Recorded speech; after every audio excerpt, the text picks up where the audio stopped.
Hoje nós vamos falar da nossa relação com os alimentos. Se eu não me engano, foi na live da semana passada, quando já estávamos nos aproximando do desfecho da live, surgiu um assunto que, no modo como a questão foi construída, se eu não me engano, até por uma amiga querida, a Ana Paula, me chamou a atenção como sendo algo que a gente poderia conversar hoje aqui, né? Olá, querida Patrícia, seja muito bem-vinda, uma boa noite, uma honra tê-la aqui presencialmente para nossa gravação aqui ao vivo. Seja bem-vinda e assim seja com todos os que estarão aqui se chegando e se aproximando aqui no curso da nossa live, né? A nossa relação com a comida e quando a comida vai muito além do que simplesmente alimentar, né?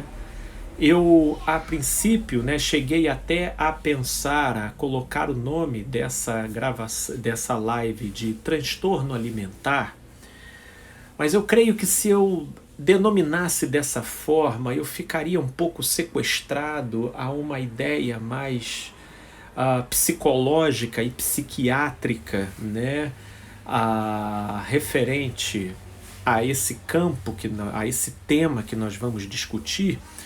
E muito embora seja um tanto quanto inevitável, né, que a gente perpasse por esses corredores, eu não queria me resumir a eles, mas me dar a liberdade de lançar enfoques mais personalizados e particularizados, né?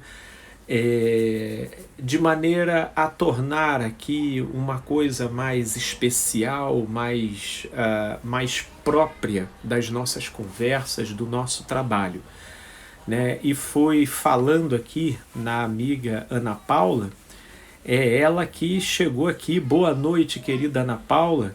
Estava falando aqui agora há pouco que o tema dessa live foi em razão, né, de uma descrição sua, bem no desfecho da nossa live da semana passada, e que me estimulou na direção de a gente produzir um tema de live agora, nessa semana, para falarmos a respeito. E aqui estamos, minha amiga. Obrigado não só pela sua contribuição, mas hoje também pela sua presença aqui. Eu sei, amigos, tá, que por uma questão de sinal, né, o sinal às vezes fica instável, ou às vezes até por uma questão de compromisso, né, que as pessoas tenham, e não seja possível se mobilizar para passar uma hora aqui de gravação de live com a gente conversando. Quero então despreocupá-los, tá, com relação a isso, esperando com a graça de Deus não ter nenhum tipo de problema aqui de conexão com o aplicativo, e correndo tudo bem, com a graça de Deus essa live ficará gravada aqui no IGTV do Instagram e posteriormente seguirá lá para o meu canal no YouTube, tá? Que, para quem não conhece, eu convido a conhecer o canal Felipe Nazarete, né? Então, nessa direção, né, eu queria falar com vocês acerca, né, da nossa relação com a alimentação. E quando a gente pensa em transtornos alimentares, parece que já surgem no nosso imaginário, né, alguns desdobramentos, né, alguns sintomas e algumas imagens meio que se tornaram típicas, né, desse tipo de desafio que muitos vivenciam, né? Tive aqui o ingresso aqui de pessoas muito queridas, habitantes do meu coração, o meu sogro Eugênio, a minha sogra Luciene e o meu cunhado querido Júnior. Ô, meu amigo, obrigado pelo carinho e pela força de sempre. Vamos juntos com a graça de Deus, viu? E nessa direção, eu queria conversar com vocês e deixá-los aqui muito à vontade com relação a perguntas, a comentários. Eu, às vezes, posso estar aqui no desenvolvimento de uma linha de raciocínio e que num primeiro momento eu não pare tanto aqui para poder olhar o que está descrito, mas assim que eu for fechando certas linhas de raciocínio, fiquem tranquilos que eu vou estar sempre revisando aqui os comentários para a gente poder interagir, ok? Portanto, amigos, tragam perguntas, tragam depoimentos, tragam questões, porque tudo isso possa enriquecer, nem que seja na condição de eu não saber responder aqui no momento, mas a gente vai de alguma forma procurar encontrar caminhos aqui para esclarecer e para viabilizar uma reflexão sobre o tema. Bem, o ato de comer, ele está atrelado a um instinto básico da nossa sobrevivência, né? Por intermédio dele, a gente garante desde o nascimento, melhor dizendo, desde a formação embrionária, a nossa própria subsistência orgânica, né? E enquanto seres humanos. Então, o processo de nutrição ele já está presente desde o momento em que a vida eclode no útero materno. E ali, pelas mais variadas substâncias, vitaminas, proteínas, nós vamos seguindo num desenvolvimento constante, aumentando progressivamente a nossa complexidade, né, constitucional, orgânica, ao ponto de ir atingindo estágios de maturação que vão, por conseguinte, apontando para novas modalidades e maneiras de nutrição, né, visando sempre a sustentação, o desenvolvimento e a subsistência do organismo, né? Agora, como todo processo instintivo que funciona na gente, uma vez em contato, né, com a nossa subjetividade, com a nossa psique, ele está passível de criar um comportamento anômalo, né? Um comportamento disfuncional, que pode ser aquilo que se desenvolve a partir de um condicionamento estabelecido pelo meio onde o sujeito foi criado, até a uma neurose formada no curso do trajeto da pessoa na vida, onde pela via de um trauma ou pela via de uma influência, ela passa então a desdobrar um comportamento atípico na relação dela com a comida. E aí pode ser com a comida, pode ser com o sexo, pode ser com o sono, podem ser com todos os aspectos que envolvem o nosso campo pulsional e instintual. Hoje nós vamos falar da relação com a comida, então eu quero destacar, por exemplo, aquela fase que na abordagem freudiana é designada como o primeiro degrau na escala de desenvolvimento da nossa subjetividade, que é chamada a fase oral. Todos nós conhecemos essa fase, né, da infância, onde a criança, ela, umas mais, outras menos, elas apresentam aquela demanda de buscar pesquisar e conhecer o mundo ao seu redor por intermédio da boca, introduzindo tudo o que ela vê pela frente na boca. Esse comportamento ele se mostra tão presente e de uma maneira tão ampla no comportamento infantil em geral que Freud notificou isso como uma determinada fase na progressão do desenvolvimento da nossa subjetividade. Inclusive, é para esse estágio que, falando da nossa subjetividade, Freud ele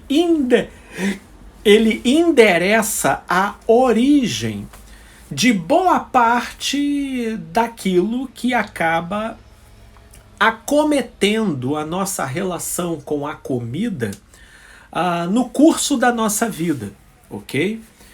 Portanto, hoje em dia, nós temos um espectro muito variado, tá, de transtornos já muito estudados e com uma literatura muito ampla acerca desses transtornos e outros que estão começando a ser delimitados e especificados muito recentemente, né?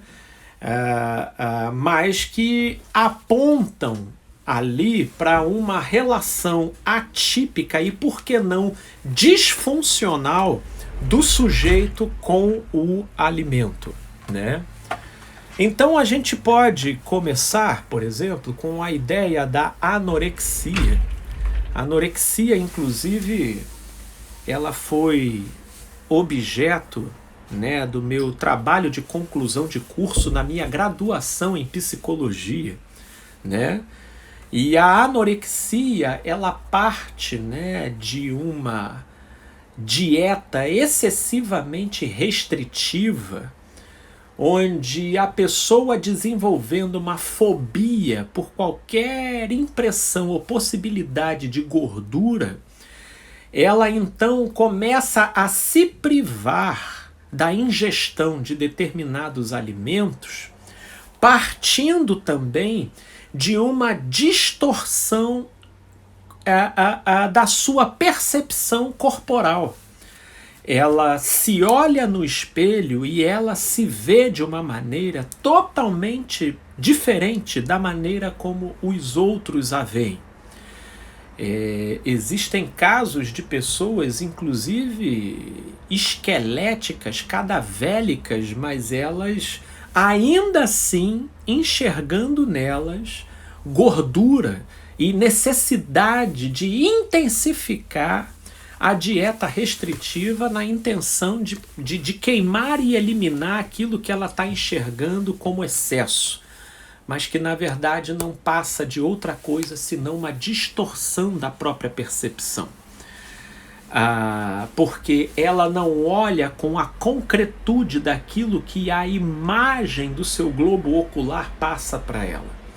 Ela está tão envolvida e tão inebriada e tomada pela força de determinados sentimentos que esses sentimentos passam a ser os tradutores da realidade para ela.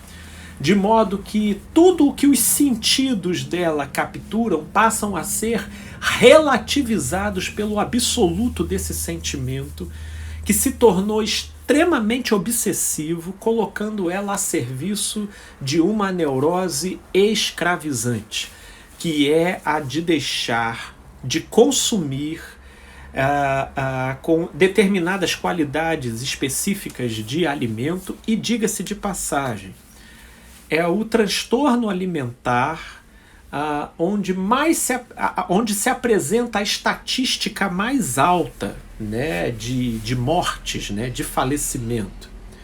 Em segundo lugar vem uma tão conhecida quanto a bulimia. A bulimia, inclusive, ela é muito mais frequente, né? Ela versa também por uma relação fóbica com a comida, mas a maneira como o sujeito opera a evitação não é da mesma forma como na anorexia, onde o sujeito ele se autoimpõe a privação de determinados alimentos. Na bulimia, não. na bulimia ele come. Ele inclusive come bastante e não necessariamente é uma pessoa que perde peso. Ela não é uma pessoa que vai ficando extremamente magérrima, como no caso da anorexia. Existem muitos bulímicos e que permanecem com o peso corpóreo relativamente regular no curso do processo. Mas a relação dele com o alimento é uma relação aflitiva, conflituada e culposa. Ele come, por vezes, até exageradamente, e esse exagero ativa o gatilho da culpa, que leva ele a um comportamento compulsivo que visa eliminar aquilo que ele consumiu. Ora, a via clássica por onde os bulímicos eles operam essa eliminação é pelo refluxo, é pelo vômito autoinduzido. Mas esse não é a única forma. Existem aqueles que o fazem pela via medicamentosa, tomando laxantes, né, para com isso poderem eliminar o máximo possível aquilo que foi consumido, e outros de uma forma até um pouco mais indireta, mas ainda dentro dessa arquitetura da bulimia, que é pela via do exercício exagerado, do exercício físico exagerado. Eles se exercitam extremamente e às vezes de uma forma que nem a família tem ciência desses tipos de compulsividade que são feitas em paralelo e no oculto, visando a eliminação abrupta daquilo que foi consumido e que, portanto, começa a se desdobrar dentro do sujeito com uma culpa angustiante e dilacerante, onde o sujeito, para amenizar o desconforto da dilaceração dessa culpa, ou ele vomita, ou ele ingere remédios para de alguma forma desfazer o conteúdo que entrou, ou ele parte para a entrega obsessiva de exercícios físicos exagerados, cujo comportamento a longo prazo podem acabar trazendo inúmeras disfunções e prejuízos para a vida do sujeito. Portanto, a bulimia ele é essa relação conflituada, onde o sujeito se auto-boicota em comer lascivamente, né, de maneira exagerada e desproporcional, para com isso depois se odiar e se rejeitar de uma tal maneira que isso opera uma opressão interna tão desconfortável que então o sujeito ele é compulsivamente levado a ter que eliminar aquilo que foi consumido. Por outro lado, a gente chega então naquela que é o top 10, inclusive a responsável por boa parte dos quadros de obesidade mórbida, que não é outra coisa senão a alimentação compulsiva. A alimentação compulsiva, ela passa até por algumas direções, por exemplo, da bulimia, porque onde existe compulsão, existe a presença da culpa. E culpa atravessando o nosso ato de comer é culpa gerando neurose nesse tipo de satisfação, né? Eu quero até aproveitar aqui o momento e dar as boas-vindas para a querida Luana, que chegou agora aqui, para Si Farias, que está aqui presente. Uma boa noite, querida. Para a Mara Regina, para a Aline Coutinho, oh, que maravilha. E para o Bruno Roubertier, que se eu não me engano está me assistindo lá de Salvador, Bahia. Para a Malvina Albuquerque, oh, minha gente, uma boa noite para todos vocês. Uma satisfação imensa tê-los aqui presente. Boa noite, querida Luana. Feliz com a sua presença, viu? E seguindo então nessa direção,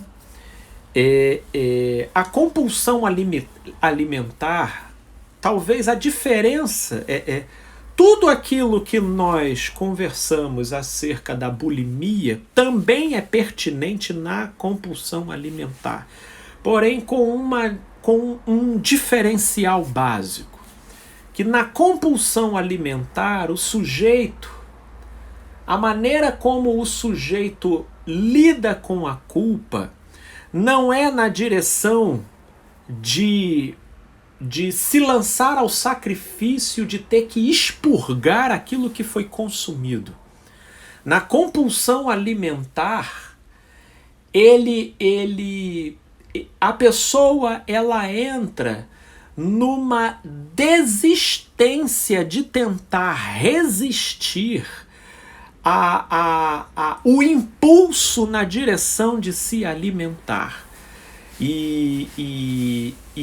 Portanto, a compulsão alimentar, ele é um transtorno e um comportamento incontrolável ao desejo e à vontade do sujeito, equivalente ao que a bebida exerce no sujeito, equivalente ao que o cigarro exerce no sujeito. Ou seja, chega um momento que a comida ela passa a cumprir a função de um ansiolítico, onde todas as tensões e os estresses do dia a dia, eles são recompensados pelo modo como o sujeito se entrega à alimentação.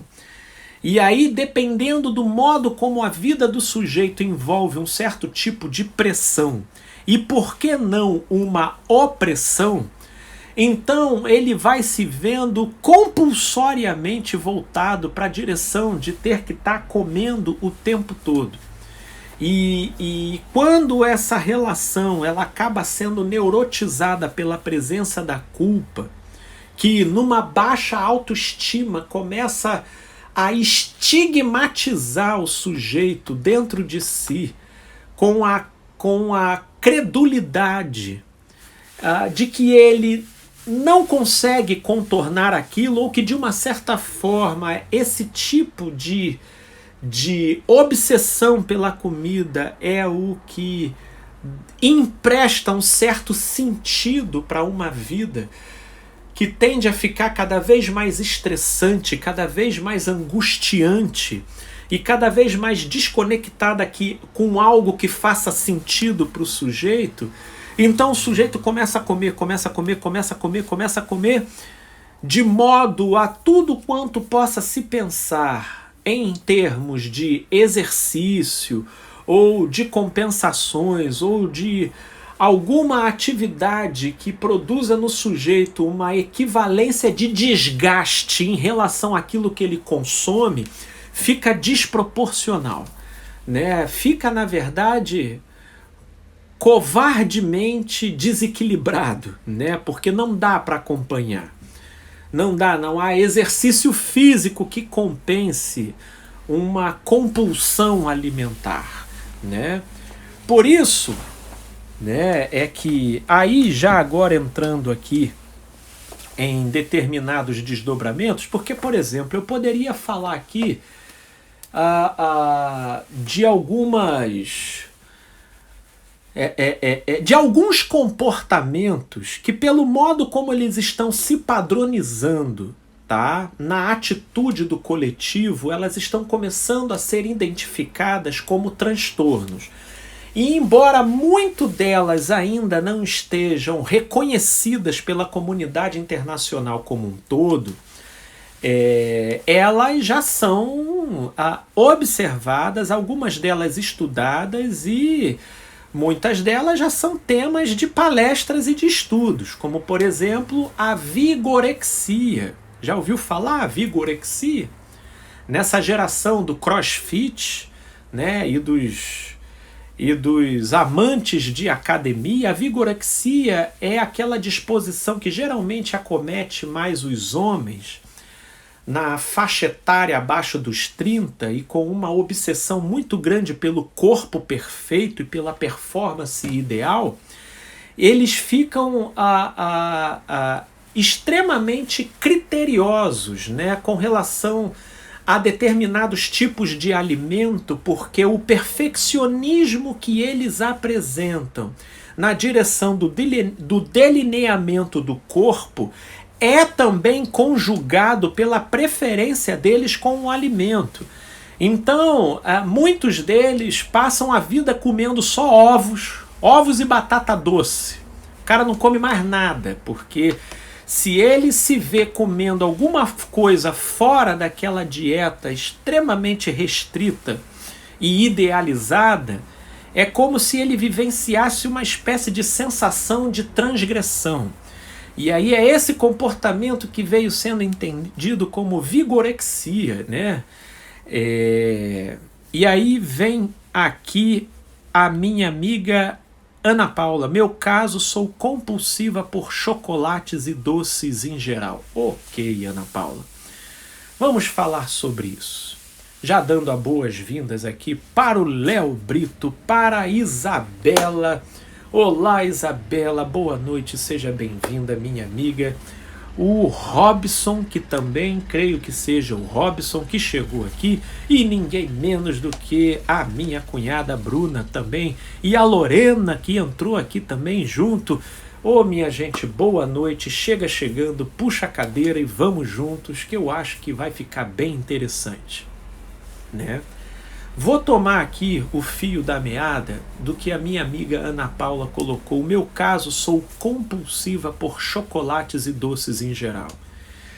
Ana Paula, se você identifica a presença da compulsividade, compulsividade envolve ausência de controle em relação à presença da vontade na satisfação de um determinado desejo. Ou seja, qual a diferença entre pulsão e compulsão? A pulsão nada mais é do que um impulso, mas um impulso que na qualidade apenas de uma pulsão, ela é administrável pela consciência. Ou seja, embora a consciência vivencie um certo desconforto em não satisfazer aquela pulsão, a consciência consegue suprimi-la. Já na compulsão é diferente. A compulsão, ela é precedida por um dilema. E é nesse dilema que mora o tapete vermelho daquilo que se forma como compulsão no nosso comportamento. Porque esse dilema, ele coloca a pessoa num conflito, onde ela já começa a se auto-afligir pela consciência de que ela não pode comer, mas ela está constatando dentro de si a presença da vontade. E aí, como ela já tem o registro de outras vezes passadas, que mesmo que ela entendendo que não podendo comer, a vontade de comer acabou prevalecendo, então isso vai passando para ela uma ideia de que ela não tem controle sobre essa vontade. E aí já começa então uma guerra dentro da pessoa, porque começa a vir na memória dela determinadas lembranças na direção de tentar fazer desaparecer a vontade.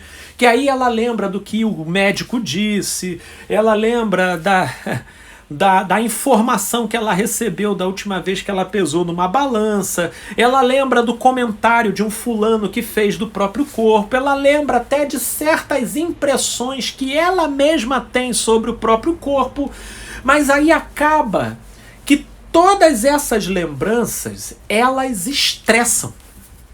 Elas são lembranças estressoras. E como, não sei se vocês vão lembrar, lá atrás a alimentação ela acaba cumprindo uma função de ansiolítico. Quanto mais você se estressa, mais vontade de comer você fica. E aqui é que está o X da questão da compulsão. Quanto mais a pessoa invoca pensamentos negativos para de alguma forma desfazer a vontade de comer que ela constatou dentro de si, mais esses pensamentos negativos estressam, aborrecem, tensionam o ser, por conseguinte, gerando o efeito contrário, fazendo o tiro sair pela culatra. De modo que aquilo que ela usa como recurso para desanimar e não comer é justamente aquilo que empurra ela para o precipício, tornando então a vontade de comer compulsiva. Isso porque ela gera um conflito, o conflito gera o estresse e o estresse empurra para a recompensa. E qual é a recompensa? O ato de comer os doces ou os chocolates, né? E aí agora aqui eu tenho a fala da minha amiga Daniele. Estou gostando, gente, porque vocês estão participando. Então é bom que naquilo em que a gente for falando, vai despertando aí as questões e vocês podem ir visualizando e vai mandando aqui para a gente poder comentar e conversar. A Daniele coloca o seguinte: eu não me controlo, eu como compulsivamente, me sinto culpada e triste com o meu corpo, aí como mais para passar a tristeza. Daniele, você simplesmente aqui enunciou, relativo ao seu drama, aquilo que eu estava explicando. Porque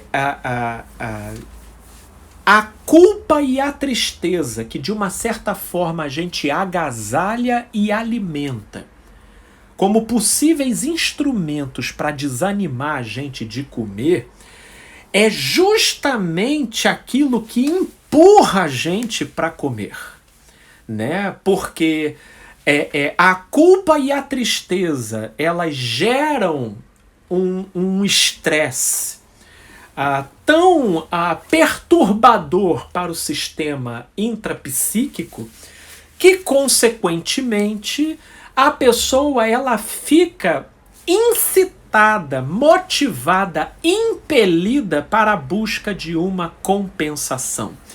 E se neurofisiologicamente a comida já estabeleceu lá no cérebro esse tipo de associação, a vontade de comer se torna um impulso irresistível, portanto, uma compulsão.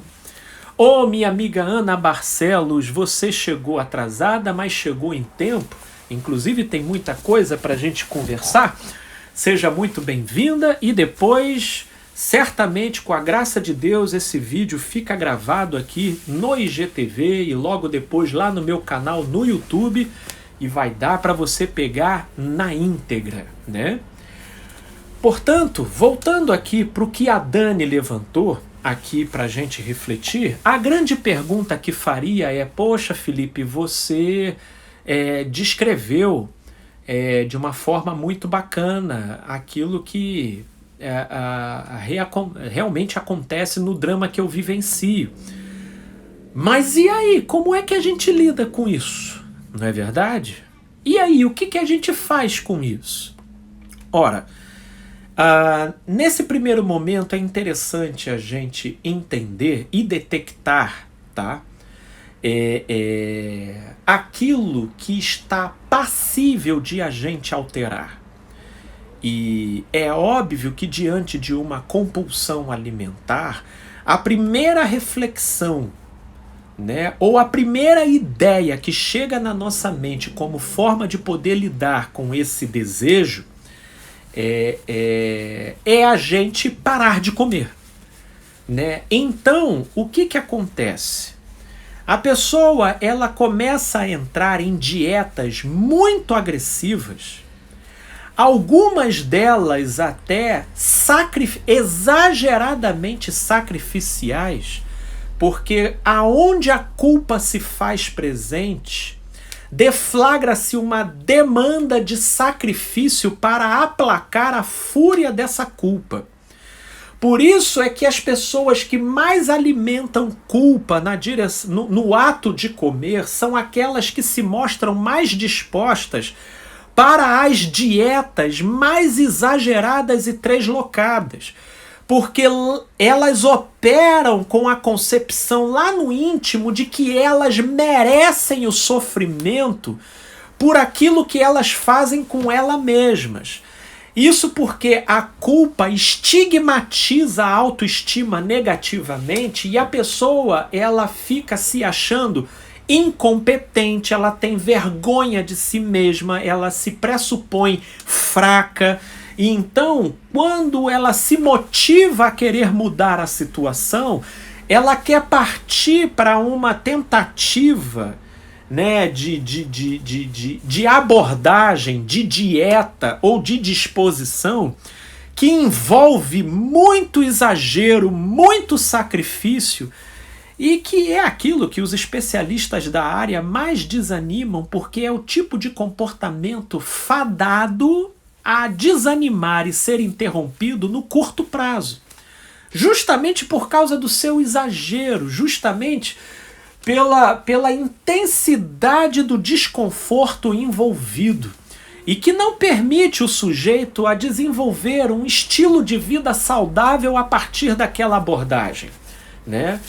Portanto, o primeiro ponto que a gente precisa refletir na direção de pensar maneiras de lidar com a compulsão não é visando o ato de parar de comer, porque comer é só a ponta do iceberg. Não é aquilo que é para ser mexido, pelo contrário.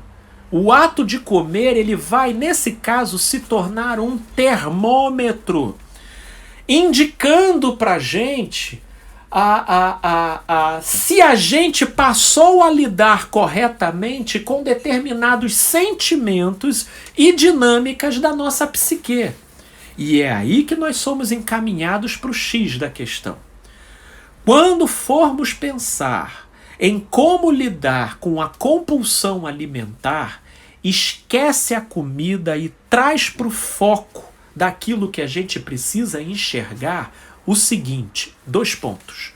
A culpa e a baixa autoestima. São esses 2 elementos. Em primeiro lugar, é preciso um trabalho terapêutico, ok?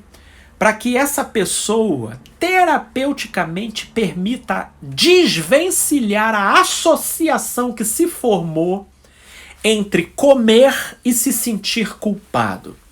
Ok?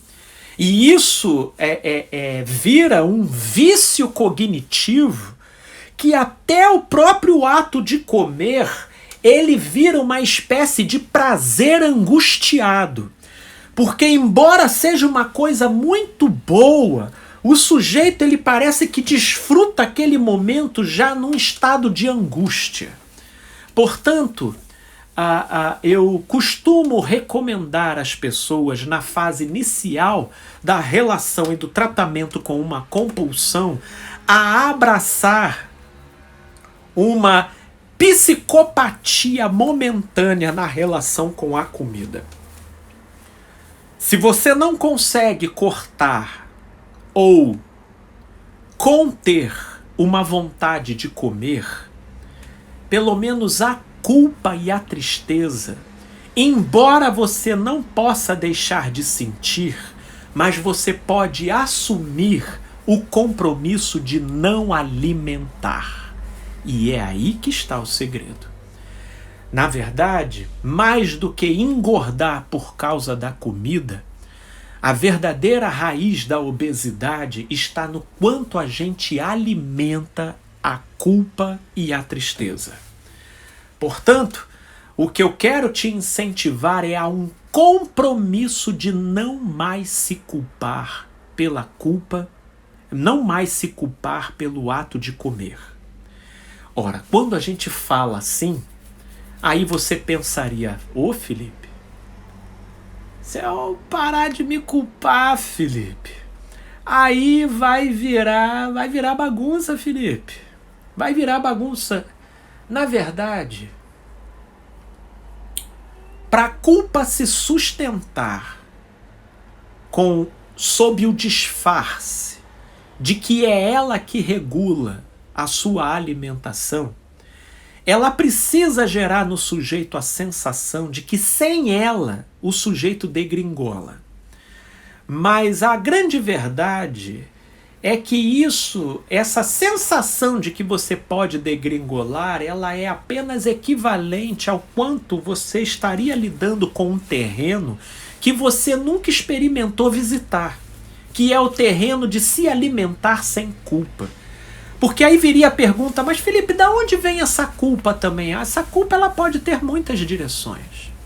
Por exemplo, existem muitas pessoas que cresceram ouvindo os pais fazerem críticas assintosas, e porque ela nasceu com uma genética mais propensa à obesidade, então ela sofreu bullying na escola, e todos esses movimentos indicativos de uma atmosfera de rejeição acabaram sendo introduzidas numa subjetividade ainda com defesas muito frágeis.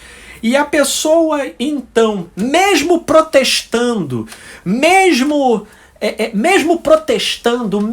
de uma certa forma brigando e reivindicando o seu próprio espaço na interação com esses personagens, ela não percebe o quanto inconscientemente ela internalizou esses personagens dentro dela. E aí ela tem até resposta para dar para quem critica ela do lado de fora, mas ela não percebeu que ela se tornou a sua principal crítica. Porque essa, na verdade, é assim que se dá a formação do nosso juiz interno. O nosso juiz interno, ele começa do lado de fora, pela via do modo como o olhar do outro nos olha, mas da puberdade em diante, né,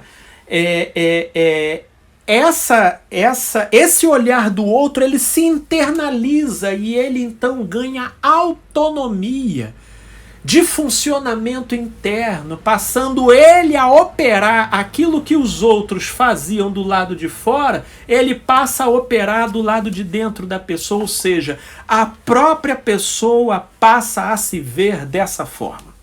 E é daí que nasce, boa parte das vezes, o sentimento de culpa, né? E é aí que a gente tem que começar a desconstruir o processo, né?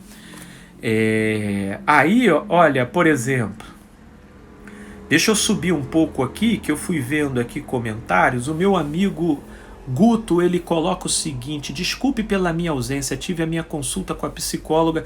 Guto, não se preocupa. Esse vídeo vai ficar gravado aqui no IGTV e no YouTube e depois será possível acompanhar. Fica à vontade, meu amigo.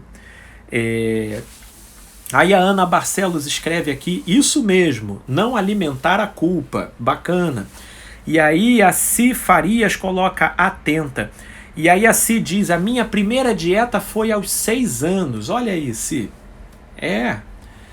Você vê já a presença do conflito, onde, depreendendo um olhar de rejeição que vem de fora, para diminuir o desconforto da rejeição que isso gera do lado de dentro, instintivamente a nossa psique começa a trabalhar na direção de desenvolver estratégias para contornar esse desafio, esse obstáculo, né? E uns começam mais tarde, outros mais cedo, como no caso da querida Si aqui, né?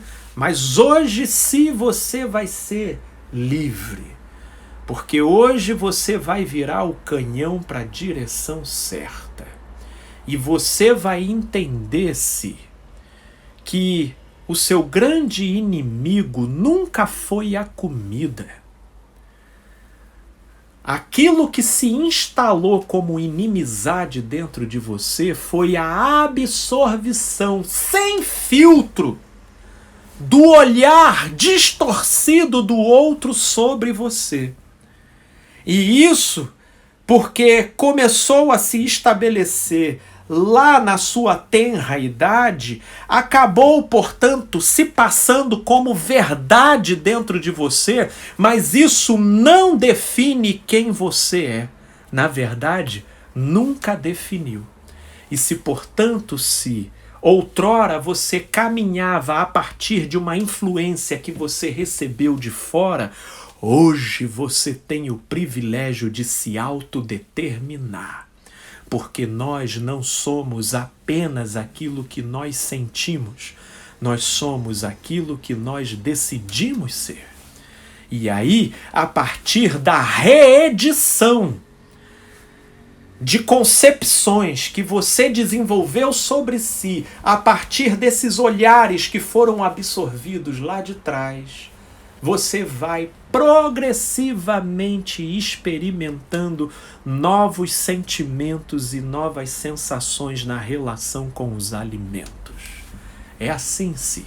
E assim será com você, minha amiga, e com todos aqueles que forem entendendo o espírito da coisa que nós estamos trabalhando aqui. E aí a Ana Barcelos coloca aqui, verdade, tem muita dessa construção em casa e a gente vai... Tem muita dessa construção em casa e a gente vai crescendo, sendo condicionado a lidar com nossa imagem de forma equivocada. Aí, Ana, esse é o X da questão. Né? Muito da nossa própria distorção do olhar, ele começa relativo àquilo que a gente vai amealhando das influências recebidas no meio aonde a gente estava inserido. E como isso acontece num tempo e numa época onde a gente ainda dispõe de ferramentas subjetivas muito precárias, não só para identificar, como também para, de uma certa forma, relativizar e se defender dessas influências, pelo tempo decorrido, elas acabam se transformando em crenças dentro da gente. E aí... chega um determinado tempo em que a gente pode até se afastar dessas pessoas que exerciam esse tipo de influência sobre a gente. A gente pode se mudar para o outro lado do mundo. Mas quando a gente for ver, a gente está se tratando da mesma forma ou até pior do que a maneira como a gente era tratado. Né? E aí, nessas horas, não adianta a gente... abraçar um ressentimento e uma amargura do tipo um ressentimento e uma amargura do tipo, isso é culpa do meu pai, isso é culpa da minha mãe, isso é culpa daqueles colegas sem noção da escola que eu tinha. Não, porque o outro é apenas um meio por intermédio do qual eu posso me conhecer. O outro é só um meio por intermédio do qual eu posso me conhecer. E aí, vem aqui a minha amiga Si e ela complementa. Verdade, cresci sempre escutando, tem que emagrecer, como se eu nunca fosse o bastante. Sempre tinha que lutar para entrar num padrão, e nessa fiquei até hoje, já adulta. Puxa, Si, em primeiro lugar eu quero te agradecer porque esses conteúdos que você está trazendo vai gerar benefício para muita gente. Esses trechos aqui que cabem como pergunta, depois eles são recortados pelo meu querido amigo Marcelo Cunha, e eles são publicados tanto no meu canal no YouTube como aqui no IGTV, e você está de maneira tão autêntica e aberta compartilhando aquilo que é o drama de muita gente. Por isso é que no seu caso, inclusive, eu já sou otimista na direção de entender que você está muito próxima de uma grande revolução. De uma grande revolução que vai te levar na direção de uma relação totalmente desneurotizada com a comida. E isso não tem a ver com quantidade, isso tem a ver com qualidade. E é essa distorção que é operada no modo como a gente vai internalizando essas cobranças, que às vezes foram feitas até sob uma mentalidade de querer fazer o bem. Mas no alto da limitação de quem o fez de uma maneira que acabou criando distorções. Afinal de contas, a gente não nasce com um manual, não é verdade? E muitos, no afã de produzirem o bem, acabaram descambando para exageros. Mas são nesses exageros, ou melhor dizendo, como diz um termo cunhado por Winnicott, é na insuficiência dos nossos pais que nós temos a oportunidade de fazer desabrochar a nossa própria individuação. Porque chega um momento que já não é a influência que ele nos legou, que os nossos pais nos legaram, embora seja muito importante, uma saudável conscientização dessas heranças recebidas. Mas chega um momento que já não se tem como apontá-los como os culpados, porque isso já tem a ver com as decisões que a gente toma hoje, com aquilo que a gente alimenta hoje dentro de nós.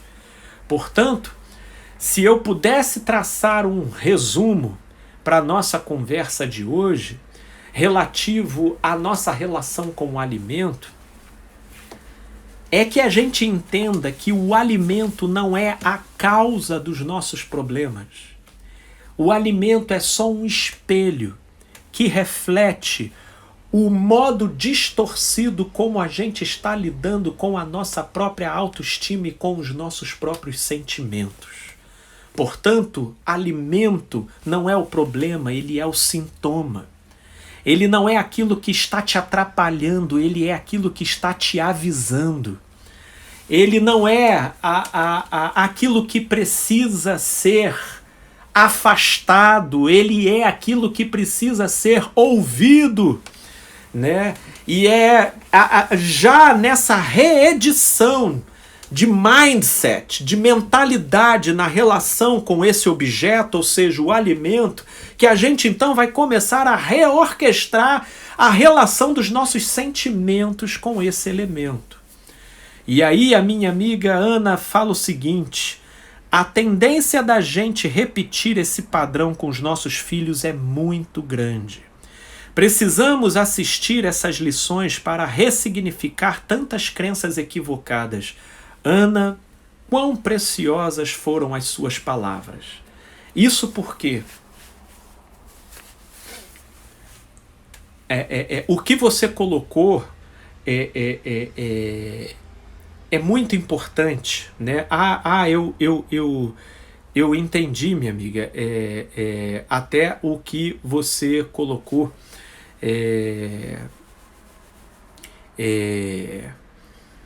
A grande verdade é que pelo modo como uma determinada pessoa alimenta dentro de si sentimentos nocivos contra si mesmo,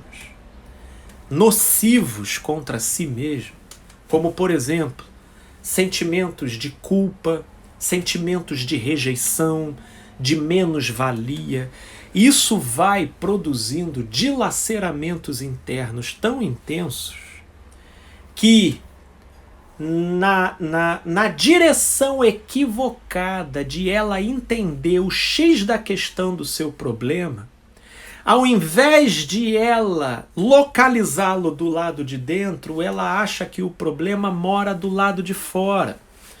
E aí ela demoniza o alimento, mas ela não revê a forma com que ela lida com os seus próprios sentimentos. E até por amor, ela acaba então, na interação com seus filhos, a perpetuar a ideia de demonizar os alimentos para que os filhos não passem por aquilo que ela passou. E é esse equívoco que vai sendo perpetuado. Por exemplo, a gente pode sair até da questão do alimento se a gente, por exemplo, pensar na questão do alcoolismo, né? O meu pai, ele foi um alcoólatra. E eu vivenciei isso sob muitos transtornos dentro da minha família, de modo que com meu filho não entra cerveja dentro da minha casa. E aí a pessoa pensa, será que ela está realmente privando esse filho de repente passar pelo caminho que o pai dela passou e, portanto, causou os transtornos pelos quais ela passou? Claro que não. Claro que não. Porque o problema não está na cerveja. Precisava se entender aquilo que tornou a cerveja um sintoma na vida do pai. Mas é interessante como que a gente não tem muito interesse em saber a história dos nossos pais, em saber aquilo que foi o dilema dos nossos pais.